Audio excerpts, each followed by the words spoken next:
एकदा एका चित्रकाराने खूपच सुंदर चित्र काढले। त्याने इतकं सुंदर चित्र काढलं होतं, त्याला वाटत होते की त्याने आयुष्यात पहिल्यांदाच एवढी सुंदर पेंटिंग बनवली। त्या चित्रात कुठेच कोणती चूक नव्हती। याआधी जेव्हा तो चित्र काढायचा त्यात अनेक वेळा कुठे ना कुठे काहीतरी चूक असायची, मात्र ही जी पेंटिंग त्याने बनवली होती त्यात त्याला कुठेही कमतरता वाटत नव्हती। त्याला वाटलं हे पेंटिंग आता चौकात लावून द्यावं, म्हणजे हे पेंटिंग सगळे लोक पाहू शकतील।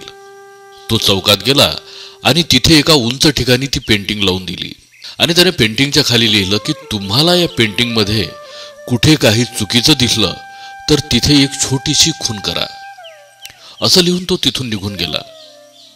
नंतर जेव्हा तो सायंकाळी त्या पेंटिंग जवळ गेला तेव्हा त्याला दिसलं की त्या पेंटिंगवर खूप साऱ्या खुणा होत्या। त्या खुणा इतक्या होत्या की ती पेंटिंग अक्षरशः काळी झाली होती। आता तो आपल्या मित्राकडे गेला आणि त्याला सगळी गोष्ट सांगू लागला।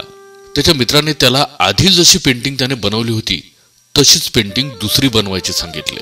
त्याने जशीच्या तशीच पेंटिंग बनवून आपल्या मित्राला दिली। नंतर त्याचा मित्र त्याला म्हणाला, आता या पेंटिंगला त्याच ठिकाणी ठेव जिथे तू आधीची पेंटिंग ठेवली होती, पण त्याखाली एक लाईन लिहायची की या चित्रात तुम्हाला कुठे चूक दिसत असेल तर ती दुरुस्त करा।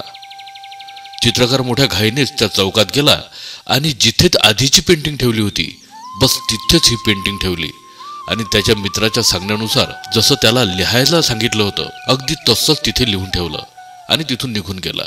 सायंकाळी नेहमीप्रमाणे तो चौकात गेला आणि त्या पेंटिंगकडे पाहू लागला आणि त्याला आश्चर्य वाटले। पेंटिंग मध्ये काहीच बदललं नव्हतं। त्याने जशी ठेवली होती तशीच ती पेंटिंग होती। मित्रांनो, या गोष्टीतून हाच बोध होतो की लोकांना फक्त तुमच्या चुका दिसतात, पण जर तुम्ही त्यांना म्हटलं की ठीक आहे मी चुकलो, आता ती चूक तुम्ही दुरुस्त करा, तेव्हा कुणीच पुढे येणार नाही। मित्रांनो, मी तुम्हाला पुन्हा सांगतो की कधीच लोकांच्या वागण्याने वाईट वाटून घेऊ नका।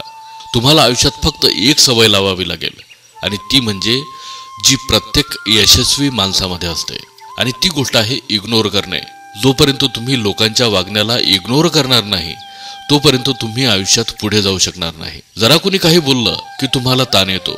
जर एखादं काम तुमचं झालं नाही तेव्हाही तुम्ही ताण घेता, पण दुर्लक्ष करणं शिका, आयुष्यात खूप पुढे निघून जाल। जर तुम्ही माझा आवाज पहिल्यांदाच ऐकत असाल तर माझ्या चॅनलला सबस्क्राईब करा, म्हणजे आणखी अशाच प्रेरणादायी कथा अनेक लोकांपर्यंत पोहोचतील।